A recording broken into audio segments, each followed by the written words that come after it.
तस्वीरें मैं अपने दर्शकों को दिखाना चाहती हूँ। ये नया सीसीटीवी फुटेज आया है और ये उस समय का फुटेज है जब इस पूरे हत्याकांड को अंजाम देकर ये बदमाश बाहर की तरफ भागे, जहां तक मैं समझ पा रही हूँ। और देखिए फायरिंग हुई है दोनों ही तरफ से। इसमें जो तीसरा व्यक्ति इन दोनों के साथ आया था उसकी मौके पर ही मौत हो गई। ये फायरिंग करते हुए बाहर निकले हैं। ये घर के बाहर की तस्वीरें हैं। ये इस समय जो तस्वीरें हम आपको दिखा रहे हैं ये सुखदेव सिंह गोगामणि जी के घर के बाहर की तस्वीरें हैं। सूरजपाल जी अपनी बात पूरी कीजिए। तो आप पूरी तरह से इसमें अशोक गहलोत को जिम्मेदार ठहरा रहे हैं क्योंकि पुलिस सुरक्षा की मांग की गई थी लेकिन पुलिस ने कोई ध्यान नहीं दिया इस ओर और आज ये इतना बड़ा कांड हो गया। शोभना, जी न्यूज पूरे विश्व का जाना माना एक चैनल है। मैं अशोक गहलोत को अनुरोध करूंगा कि आपके चैनल पर आकर बयान दें। अभी एक बयान दिया है यहाँ की पूर्व मुख्यमंत्री वसुंधरा राजे सिंधिया ने भर्त्सना की इस हत्याकांड की, जघन्य हत्याकांड की। मैं अशोक गहलोत का नाम बार बार इसलिए ले रहा हूँ, एक सामाजिक संगठन का नेता आपसे टाइम मांग रहा है, आपसे रिक्वेस्ट कर रहा है कि मुझे सुरक्षा दो, मुझे मेरे ऊपर मेरी हत्या का मुझे खतरा है, लॉरेंस बिश्नोई से खतरा है। ये जो गोदारा कौन है मैं नहीं जानता कौन है, परंतु क्या देश के अंदर इतना आतंक है इन लोगों का? एक मुख्यमंत्री सुरक्षा देता है वापस ले लेता है, उसका कारण क्या रहा?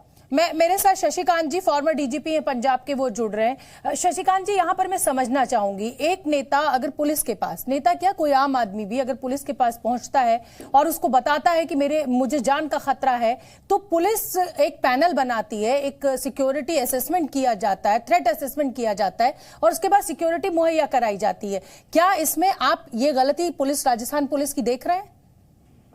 देखिए मैं अभी सिक्योरिटी का इंचार्ज रह चुका हूं एज एडिशनल डीजीपी। ये जो मीटिंग्स होती हैं इनके बारे में पता है और मुझे कहते हुए कोई संकोच नहीं होता है। ये मीटिंग्स जो होती हैं आमतौर पे ड्रामा होता है।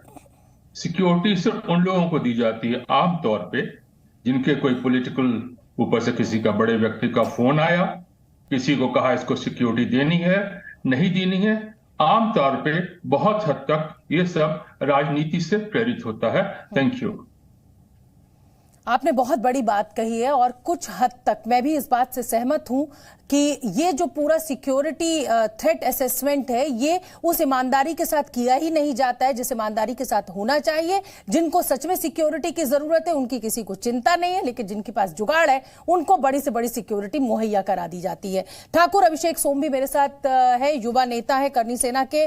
ठाकुर अभिषेक सोम, पद्मावत जब फिल्म आई थी और उसका जो विरोध प्रदर्शन करनी सेना के द्वारा किया गया था तो कई जगह पर यह विरोध प्रदर्शन बहुत हिंसक हो गया था और उसी समय सुखदेव सिंह गोगामणि जी जो है वो बहुत चर्चा में आए थे। तो क्या ये माना जाए कि पुलिस ने अगर इस कंप्लेंट को या इस थ्रेट को बहुत सीरियसली नहीं लिया? राजस्थान के बीजेपी अध्यक्ष क्या कुछ कह रहे हैं वो एक बार सुन लेते हैं। किया कि मुझे सुरक्षा प्रदान की जाए, लेकिन क्यों नहीं की गई, क्या कारण थे, ये निश्चित रूप से जांच का विषय है। मैंने सूचना मिलते ही पुलिस प्रशासन के शीर्ष लोगों से बातचीत की। तुरंत ही ऐसे अराजकता फैलाने वाले लोगों को जांच कर दोषी लोगों को सजा मिले। मैं इतना ही कह सकता हूं कि सुखदेव सिंह जी गोगामणि की हत्या करने वालों को तुरंत गिरफ्तार करके उनकी तुरंत सजा तय की जानी चाहिए। निश्चित रूप से जिस प्रकार से पिछले 5 वर्षों में एक अराजकता का माहौल राजस्थान में रहा है और उसी का परिणाम है कि इस प्रकार की घटनाएं हुई हैं। निश्चित रूप से इस प्रकार की घटनाएं नहीं हों, इसके लिए पुलिस प्रशासन को हमने बातचीत की है। Thank you. जी न्यूज़।